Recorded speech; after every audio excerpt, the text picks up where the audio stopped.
દેશ આઝાદ કરી દીધો એવું તો છે નહીં, એવું છે? અચાનક એક દિવસ અંગ્રેજોનો મન થયું અને જાઓ આ દેશ આઝાદ, એવું તો બન્યું નથી.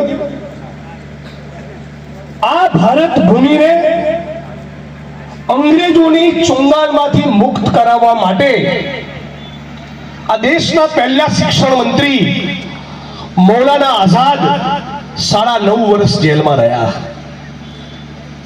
ગાંધીજી સરદાર વલ્લભભાઈ પટેલ જેલના કારાવાસમાં રહ્યા. પંડિત જવાહરલાલ નહેરુ 11.5 વર્ષ જેલમાં રહ્યા. 23 વર્ષની ઉંમરે ભગતસિંહ, સુખદેવ, રાજગુરુ, રામપ્રસાદ બિસ્મિલ, અશફાકુલ્લા ખાન, ચંદ્રશેખર આઝાદ આવા અનેક ક્રાંતિકારીઓએ પોતાના બલિદાનો આપ્યા. છાતી પર ગોળી ખાધી, પીઠ ઉપર દંડા ખાધા, કાળા પાણીની સજા ભોગવી અંડમાનના ટાપુ પર. એ ટાપુ પર જઈને જેલની ચક્કી પીસી સ્વતંત્રતાના સેનાનીઓએ, આ દેશના ખેડૂતોએ, શ્રમજીવીઓએ, ભારતની સામાન્ય જનતાએ અને કોંગ્રેસ પાર્ટીના જાબાજ સિપાહીઓએ ત્યારે ભારત ભૂમિ આઝાદ થઈ છે અંગ્રેજોની ચુંગાલમાંથી. મતલબ કે આ દેશ બન્યો છે સ્વતંત્રતાના આંદોલનમાં છાતી પર અને પીઠ પર દંડાને ગોળી ખાધા ત્યારે. આ દેશ આઝાદ થયો છે કાળા પાણીની સજા ભોગવી ત્યારે. આ દેશ આઝાદ થયો છે ગાંધીજી, પંડિત જવાહરલાલ નહેરુ, મૌલાના આઝાદ, સરદાર વલ્લભભાઈ પટેલ અનેક લોકોએ જેલની યાત્રાઓ ભોગવી ત્યારે. અને ભગતસિંહ, સુખદેવ, રાજગુરુએ 23, 24, 25 વર્ષની ઉંમરે બલિદાન આપ્યા ત્યારે.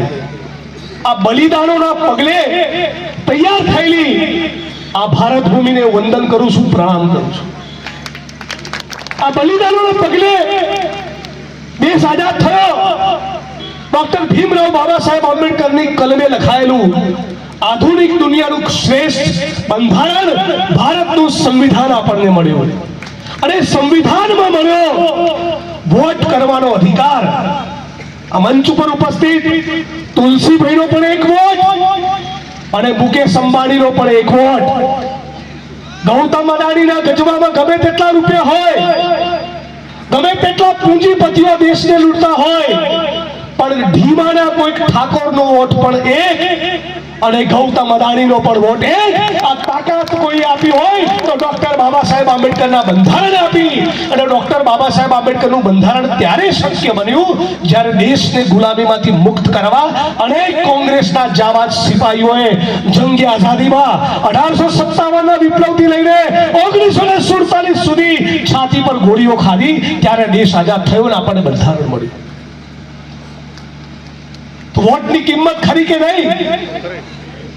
આ તમારા ધીમા વિસ્તારમાં વાવ થરાદ સુઈગામ પંથકમાં ભયંકર પૂર આવ્યું. સત્તાધારી પાર્ટીના માણસો એ વિડીયો ને કેમેરા લઈને ખાલી 2 દિવસ ફોટો પડાવવા માટે આવ્યા. અને તમે બધા સાક્ષી છો. આખું બનાસકાંઠા, ઉત્તર ગુજરાત સાક્ષી છે. અને મને ગૌરવ છે કે કોંગ્રેસનો એક સિપાહી એ ગામે ગામ ફરતો હતો અને પીડિતોની મદદ કરતો હતો અને ખેડૂતોના આંસુ લૂછતો હતો. આ ખેડૂત જ્યારે જોવે છે કે સરકાર મારી વાત સાંભળતી નથી, ત્યારે ખેડૂત જોડે શું રસ્તો હોય? 2 રસ્તા હોય. એક તો રોડ ઉપર ઉતરે અને ઇન્કલાબ કરે, અને બીજો રસ્તો હોય કે ચૂંટણીમાં પાડી દો. પણ જ્યારે તમે મતદાન કરવા જાઓ અને ખબર પડે કે મારો તો વોટ જ નથી, ના રહેગા બાંસ ના બજેગી બાંસુરી, આપણે તો વોટ જ ગાયબ કરી દે, તો શું કરવાનું? મતલબ કે તમારું નામ મતદાર યાદીમાંથી ગાયબ કરવું, મતલબ કે વોટ ચોરી કરવી એ સરદાર વલ્લભભાઈ પટેલના ત્યાગ અને તપસ્યાનું અપમાન છે કે નહીં? મતલબ કે વોટ ચોરી કરવી, તમારું નામ કમી કરવું મારવું એ 23 વર્ષની ઉંમરે ફાંસીના માચડે લટકેલા શહીદ આઝમ ભગતસિંહનું અપમાન છે. મતલબ કે વોટ ચોરી કરવી એ પંડિત જવાહરલાલ નહેરુ અને સરદાર વલ્લભભાઈ પટેલ અને બાપુ અને અનેક સ્વતંત્રતાના સેનાનીઓએ જે ત્યાગ, તપસ્યા અને બલિદાન કર્યા એ તમામનું અપમાન છે. અપમાન છે ભારત માતાનું. જે લોકો વોટ ચોરી કરી રહ્યા છે એ દેશમાં આ ધરતી સાથે ગદ્દારી કરી રહ્યા છે, એ દેશના બંધારણ સાથે ગદ્દારી કરી રહ્યા છે, એ ડોક્ટર ભીમરાવ બાબા સાહેબ આંબેડકર સાથે ગદ્દારી કરી રહ્યા છે, એ સરદાર વલ્લભભાઈ પટેલના સપના સાથે ગદ્દારી કરી રહ્યા છે. તો આવા ગદ્દારોને ગદ્દારો કહેવામાં કોઈ ડર ખરો? હે? તો બોલો, વોટ ચોરી કરે એને શું કહેવાય?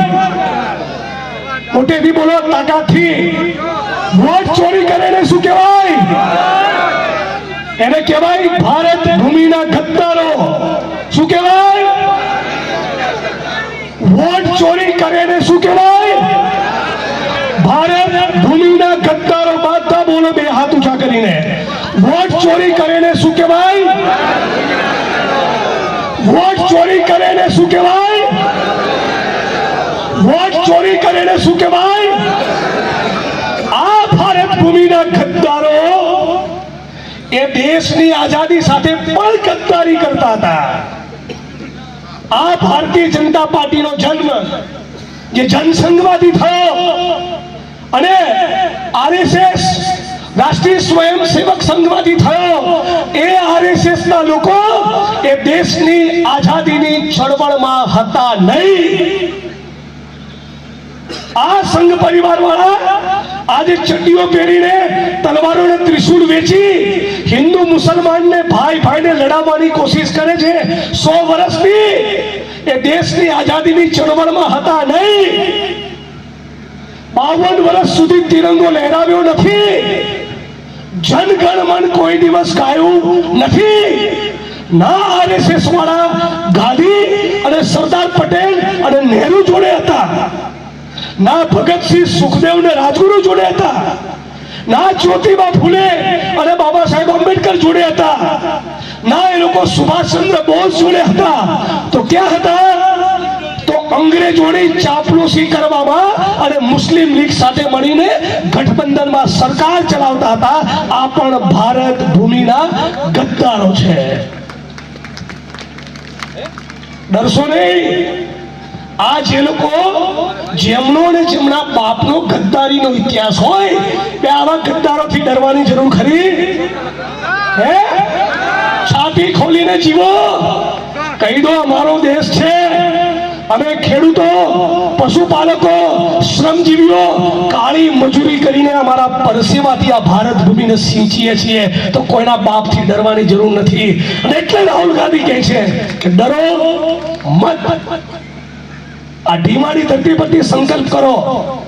જે જન આક્રોશ રેલી અમિતભાઈ ચાવડા ગુજરાત પ્રદેશ કોંગ્રેસ સમિતિના નેતૃત્વમાં જે જન આક્રોશ રેલી નીકળી રહી છે, આ જન આક્રોશ રેલીનો પહેલો સંકલ્પ એ હોવો જોઈએ કે ગુજરાતની સામાન્ય જનતામાંથી એ પત્રકારો હોય, એ કવિઓ હોય, લેખકો હોય, ચેનલો વાળા હોય, કોંગ્રેસનો કાર્યકર્તા હોય, આરટીઆઈ કરનારો કાર્યકર્તા હોય, કોઈના બાપથી ડરવાની જરૂર નથી.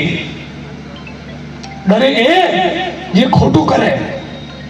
બનાસકાંઠામાં પણ કોંગ્રેસના ઘણા કાર્યકર્તાઓ, આગેવાનો પર કેસો કર્યા. એમને કબીરની એક પંક્તિ કહેવા માંગુ છું.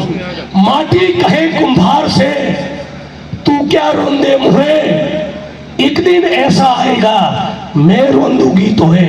તમારો પણ હિસાબ થવાનો છે, આ જન્મમાં થવાનો છે. એ વાતનો પણ આજે સંકલ્પ કરવાનો છે. આજે સાથીઓ, ગુજરાતમાં અને દેશમાં એક ખેડૂતની એક દિવસની ખેતીની આવક તમે જાણો છો? આ પોલીસના મિત્રો અને મીડિયાના મિત્રો, આમ જનતા તમે જેટલા બી સાંભળશો ને આંકડો, તમને ભરોસો નહીં થાય મારી વાતમાં. એક દિવસની એક ખેડૂતની આજની તારીખે આપણા દેશમાં આવક છે ખાલી 27 રૂપિયા. કેટલા? 27 રૂપિયા. કોણ કે છે?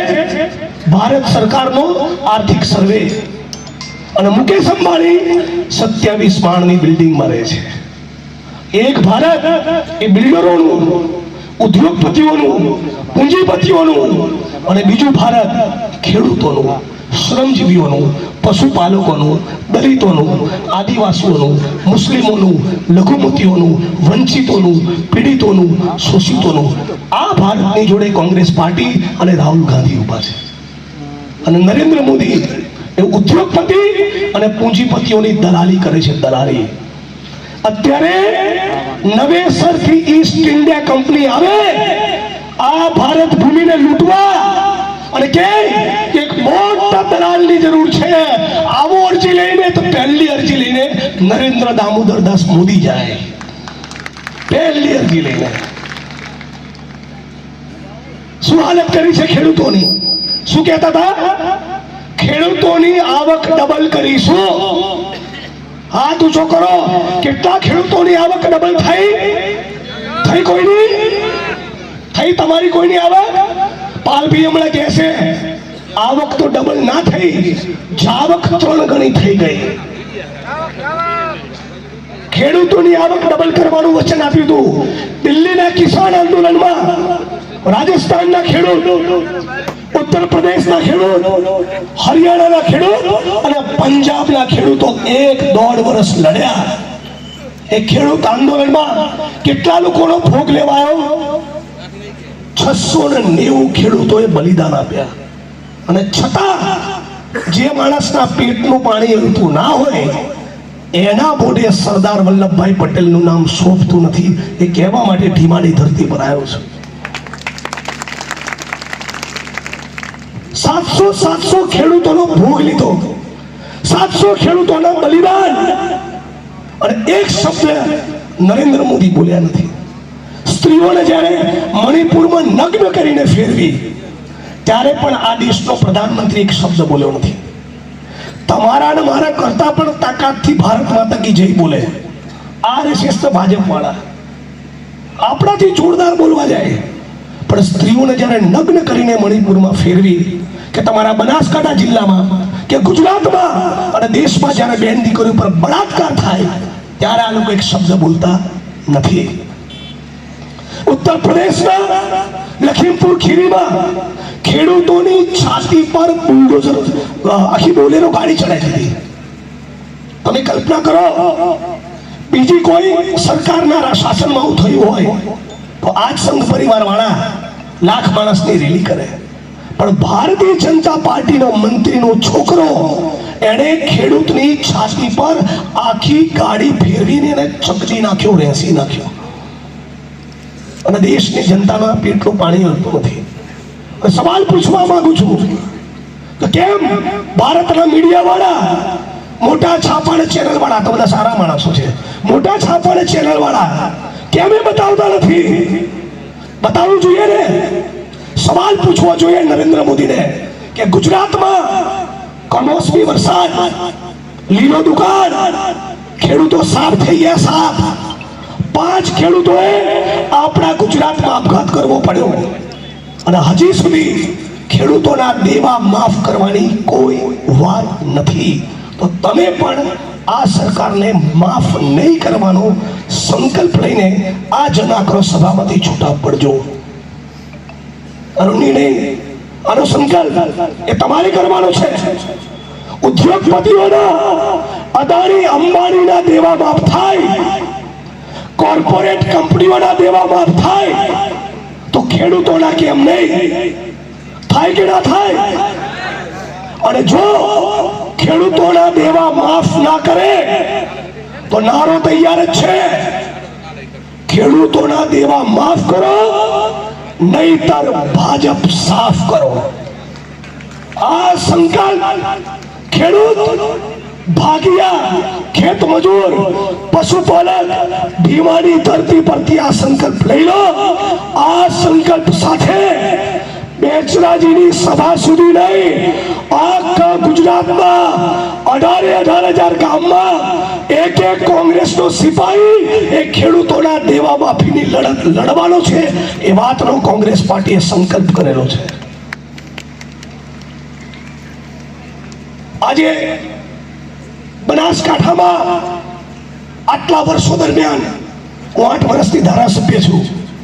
તમે મને કહો કેટલા લોકોને સરકારી નોકરી મળી?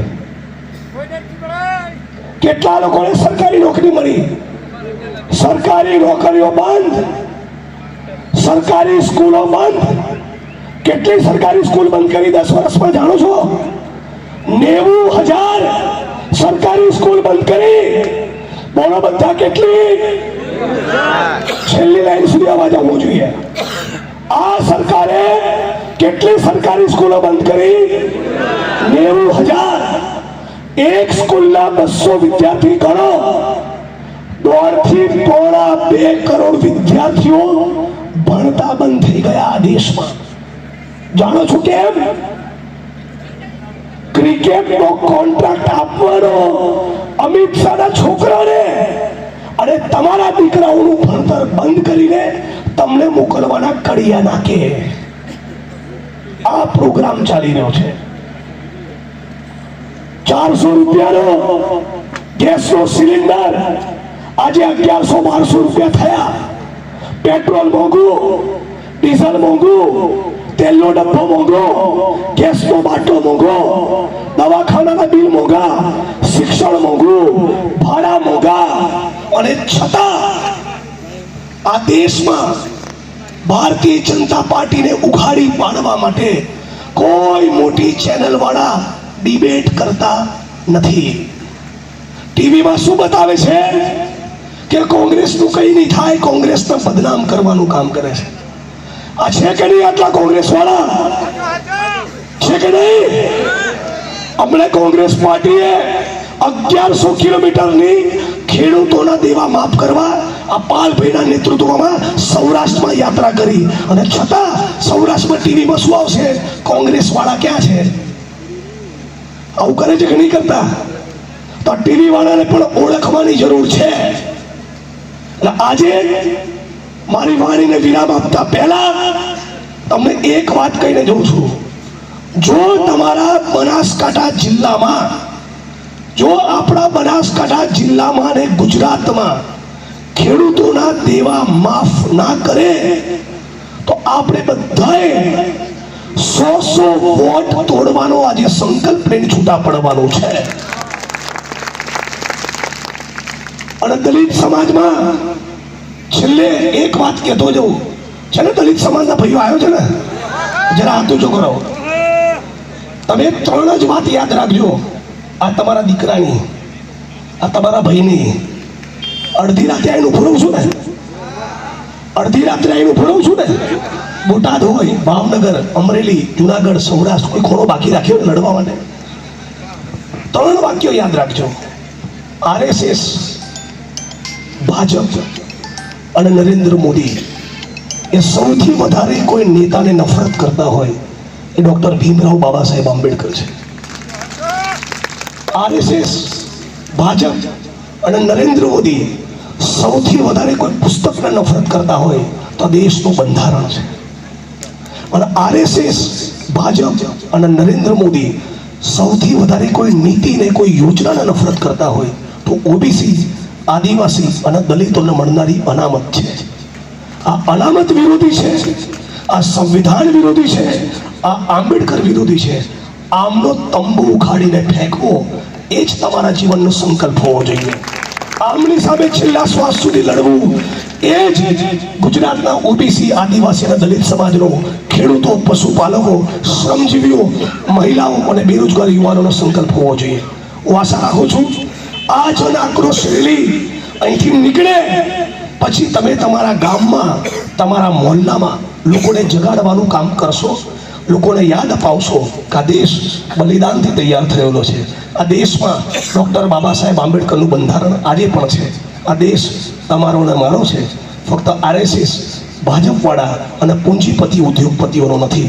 આવો સાથે મળીએ, એક નવું ગુજરાત બનાવીએ, એક નવું ભારત બનાવીએ. શહીદ આઝમ ભગતસિંહ, સરદાર વલ્લભભાઈ પટેલ અને ડૉક્ટર બાબા સાહેબ આંબેડકરના સપનાનું ભારત બનાવીએ. આટલું કહીને મારી વાણીને વિરામ આપું છું. હું કહીશ લડેંગે અને તમારે કહેવાનું જીતેંગે. લડીશું તો જીતીશું ને, ઘેર બેઠા જીતીશું. લગાવશો તાકાતથી નારો, લડાएंगे, આ અવાજ ના જાય બહાર, તાકાતથી બે હાથ ઊંચા કરીને લડાएंगे, લડાएंगे, લડાएंगे, લડાएंगे, પાછળથી અવાજ નથી આવતો.